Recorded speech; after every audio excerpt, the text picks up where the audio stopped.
salah.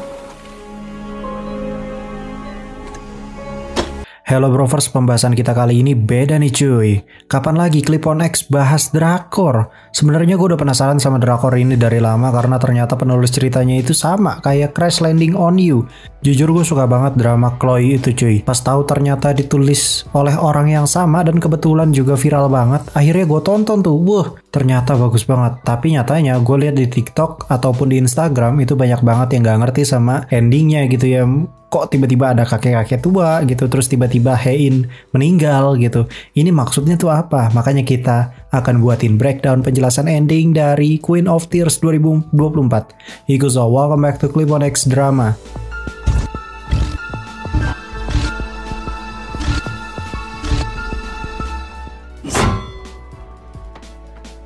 So, kita mulai dari pembahasan seluruh hal yang ada di episode terakhir Queen of Tears.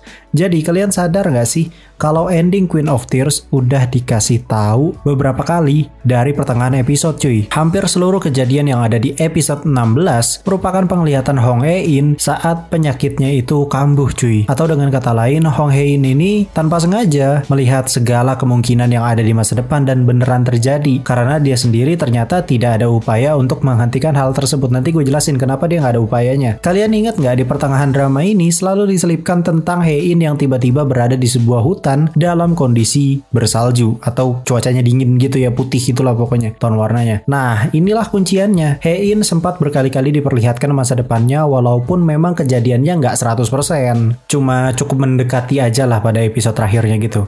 Yang pertama soal hutan bersalju itu. Ternyata itu adalah pertanda tentang pengorbanan Baek Hyun-ho dalam melindungi Hae-in saat ditembak oleh Eun-sung. Dari sini aja udah ngeri banget ya, nih cewek bisa lihat masa depan gitu ya walaupun cuma sekilas. Namun apesnya karena ingatannya si Hae-in ini pada kondisi di masa depan itu hilang gitu ya. Jadinya dia itu nggak ingat sama sekali kalau dia sebelumnya itu selalu diperlihatkan tentang hutan bersalju atau lokasi tepatnya di tempat keluarga Hong berburu. Dikasih lihatnya tuh bertahap banget gitu cuy. Awal-awal Hae-in tuh ngerasa kayak dingin dan tiba-tiba mau diseruduk babi gitu kan ya di tempat yang berburu itu kan kalau nggak salah. Senjata yang digunakan pun sama cuy ternyata. Jadi sebenarnya dari awal juga sang sutradara sudah memberi clue gitu ya. Masuklah kita ke cerita utama episode akhir yang merupakan kelanjutan dari kejadian Hae-in yang mulai sadar kalau Hyun-woo itu orang baik dan sebaliknya si Eun-sung inilah yang jahat dan terlalu terobsesi dengan Hae-in. Di sisi lain Hyun-woo ini ternyata kabur dari rumah sakit dan diantar temannya ke tempat perburuan keluarga Hong karena jelas sekali si Hae-in itu ditahan di sana kemungkinan besarnya.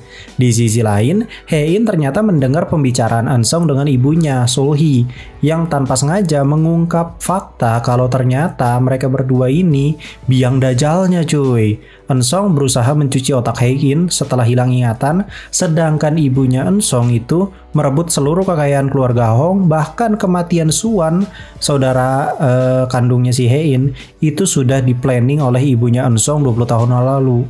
Tak lama kemudian, Hyun-woo datang ke villa dalam keadaan kesakitan habis ditabrak tadi. Dia akhirnya dibawa oleh Hyun-woo keluar dari sana dan dikejar oleh Eun-sung. Singkat cerita, polisi ini tiba atas panggilan dari temannya Hyun-woo yang anterin dia tadi. Sedangkan Eun-sung sendiri sudah terkepung polisi dan sedang menodongkan senjata ke Hyun-woo. Sampai akhirnya Hyun-woo ini kena jedor sedangkan Eun-sung ini kena spray down sama pihak polisi. Hyun-woo yang sudah tidak sadarkan diri akhirnya dioperasi sedangkan kedua orang tua kedua belah pihak baru sadar kalau ternyata dulu yang nyelamatin Hae-in waktu kejadian Suwon itu adalah Hyun-woo.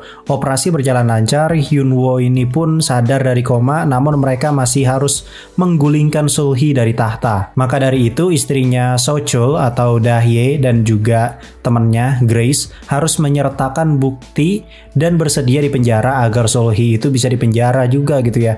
Sumpah ini di sini Da-hye cakep banget anjing. Pesona ibu anak satu nggak ada lawan. Singkat cerita, Da-hye ini berpamitan dengan So-chul dan berjanji akan segera kembali saat keluar penjara. Persidangan dimulai dan kini Hyun-woo menang telak karena punya bukti pembunuhan yang dilakukan oleh Sol-hee. Itu semua berkat Da-hye dan juga Grace dan juga Hae-in yang menjadi saksi serta yang menyerahkan bukti tersebut. Keluarga Hong menduduki singgasana sebagai penguasa lagi, sedangkan Sol-hee mendekam di penjara. Hyunwoo melamar kembali dan diterima Hae-in cuy. Time jump tuh langsung ke masa depan di mana ada Hae, idaman gue gitu kan ya, keluar penjara bersama Grace dan disambut So-chul.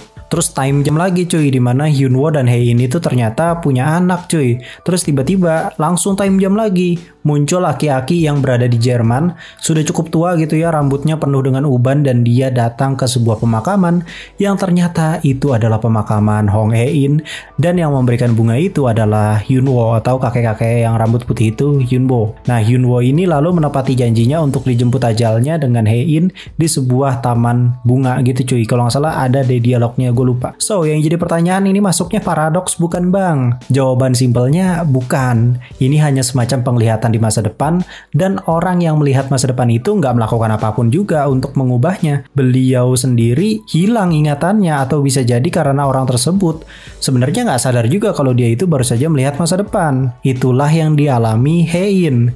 Dia tidak menyadari gitu ya melihat masa depan di mana ia berada di tengah hutan penuh salju yang tebal gitu ya saljunya. Dia menganggap bahwa itu efek dari penyakitnya, namun nyatanya tidak berhubungan dengan penyakitnya juga sebenarnya gitu ya. Emang dianya aja yang bisa lihat masa depan secara sekilas. Kemudian hal serupa terjadi lagi saat Hyunwoo dan Hae-in berada di Jerman. Kalau nggak salah itu udah menjelang episode akhir tuh ya. Tanpa sengaja ia juga melihat seorang pria tua yang mengunjungi pemakaman istrinya. Dan tanpa ia sadari, orang yang ia lihat itu adalah Hyunwoo pada tahun 2070-an. Yang dimana Hyunwoo ini mengunjungi makamnya Hae-in cuy.